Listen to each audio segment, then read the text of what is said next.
Dear students, welcome to the lecture our group. आज हम division ट्रैकियोफाइटा को स्टडी करेंगे। जैसा कि मैंने आपको डिवीज़न ब्रायोफाइटा में बताया था कि हम प्लांट्स को दो कैटेगरीज़ में डिवाइड करते हैं। पहली कैटेगरी वो है जिसके अंदर नॉन वास्कुलर प्लांट आते हैं, यानी कि ऐसे प्लांट्स जिनके अंदर वास्कुलर बंडल्स प्रेजेंट नहीं होते। ये छोटे छोटे प्लांट्स होते हैं जो मोस्टली सॉइल के साथ अटैच होते हैं और इनको वाटर की ट्रांसपोर्ट के लिए वास्कुलर बंडल नहीं चाहिए। दूसरे प्लांट्स जो मैंने आपको बताए थे वो जो हमारे इर्द गिर्द आम नज़र आते हैं, बड़े बड़े सारे ट्रीज़, ये तमाम ट्रैकियोफाइट्स हैं और इनके अंदर वास्कुलर बंडल्स प्रेजेंट होते हैं। वास्कुलर बंडल्स क्या हैं? ये बेसिकली ट्यूब्स हैं जो कि वाटर और फूड को रूट से लेके प्लांट की ब्रांचेस और लीव्स तक पहुंचाते हैं या ट्रांसपोर्ट करते हैं। ये वास्कुलर बंडल बेसिकली दो ट्यूब्स पर मुश्तमिल होते हैं, जो कि है जाइलम जो कि वाटर को ट्रांसपोर्ट करती है और दूसरी है फ्लोएम जो कि फूड को ट्रांसपोर्ट करती है। तो ट्रैकियोफाइटा वास्कुलर प्लांट्स हैं जिनके अंदर जाइलम और फ्लोएम प्रेजेंट होती है। अब मैं आपसे रिक्वेस्ट करूंगा कि अगर आपने डिवीज़न ब्रायोफाइटा वाला लेक्चर नहीं सुना तो प्लीज़ उसको सुनिएगा, क्योंकि ट्रैकियोफाइटा उन्हीं के ही जो है वो नेक्स्ट जनरेशन है, तो हमें उनके साथ इसका कंपैरिजन करना पड़ेगा। तो चलें आज के लेक्चर को स्टार्ट करते हैं प्रॉपर तरीके से कि ट्रैकियोफाइटा जो हैं वो सक्सेसफुल लैंड प्लांट कहलाते हैं। तो ऐसा क्यों है?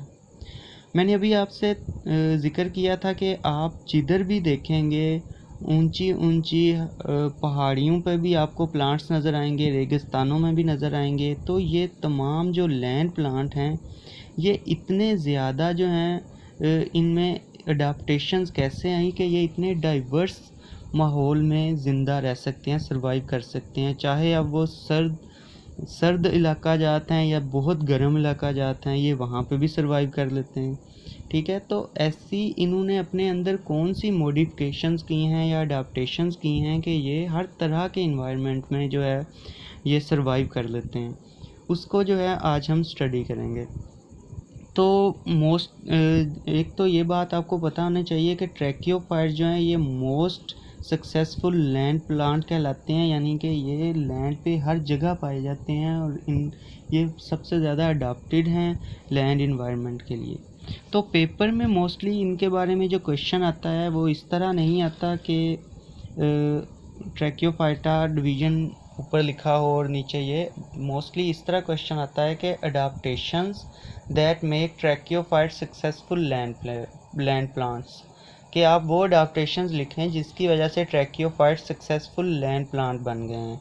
ठीक है, या adaptations of tracheophytes to the land habitat. ठीक है, तो याद रखिएगा, अगर वो जस्ट इतना पूछते हैं कि डिफाइन ट्रैकियोफाइट्स, तो आपने जस्ट ये बता देना है कि प्लांट्स जिनके अंदर वास्कुलर बंडल्स प्रेजेंट होते हैं जाइलम फ्लोएम, उन्हें हम ट्रैकियोफाइटा बोलते हैं। लेकिन अगर ये क्वेश्चन आ जाता है तो फिर आप लोगों ने यही लिखनी है करैक्टर्स, जो 6 करैक्टर अब हम जिनको एक्सप्लेन करेंगे।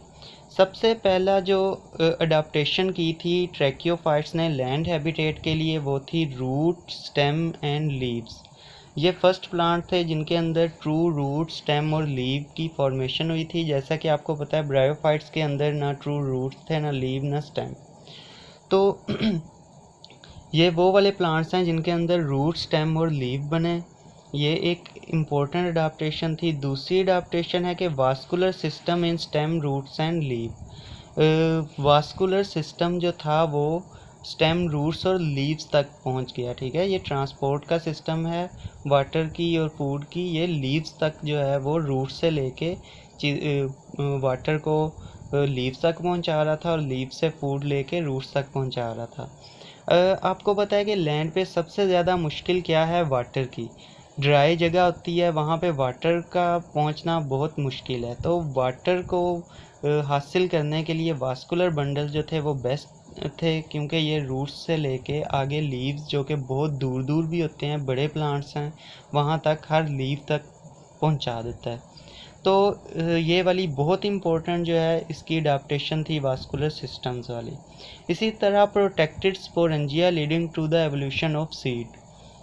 जैसा कि आपको पता है कि स्पोरेंजिया जितने ज़्यादा प्रोटेक्टेड होंगे उतनी ज़्यादा जो है वो नए पौधे बनने का अमल जो है वो बेहतर होगा।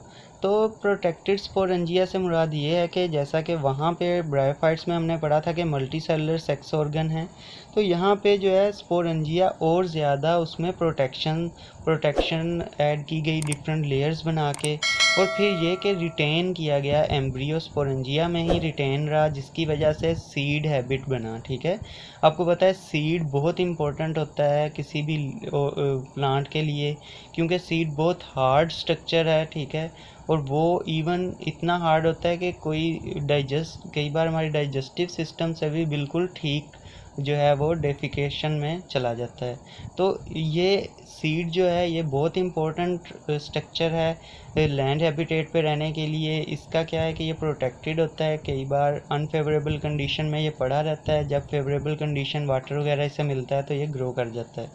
इसी तरह जो फोर्थ पॉइंट है, pollen tube for save and water independent transmission of male gamete to the female gamete. Pollen tube बनी एक तो स्टिग्मा पे जब जैसे ही पोलन आके गिरता है तो उसे एग तक पहुंचने के लिए स्टाइल से होते हुए पोलन ट्यूब उसे लेके जाती है एग तक। तो एक तो ये स्ट्रक्चर अडाप्ट हुआ। दूसरा, water independent transmission of male gamete. आपको पता है कि ब्रायोफाइट्स जो हैं उनको एम्फीबियंस हम इसीलिए बोलते हैं कि उन्हें रिप्रोडक्शन के लिए वाटर ज़रूरी होता है। तो यहाँ पे आप देखें कि वाटर, चूँकि लैंड पे वाटर इतना अवेलेबल नहीं होता, तो यहाँ पे उन्होंने वाटर फ्री सिस्टम बना लिया है। ठीक है, जैसा कि आपको पता है कि पोलन जो है वो इवन एयर से भी ट्रांसफ़र हो जाते हैं स्टिग्मा पे, इवन इंसेक्ट से भी हो जाते हैं, डिफरेंट ऑर्गेनिज्म बर्ड्स वगैरह से भी हो जाते हैं। तो ये भी बहुत इम्पोर्टेंट करैक्टर था कि मेल गमीट जो हैं वो फीमेल गमीट तक पहुंच जाते थे विदाउट वाटर।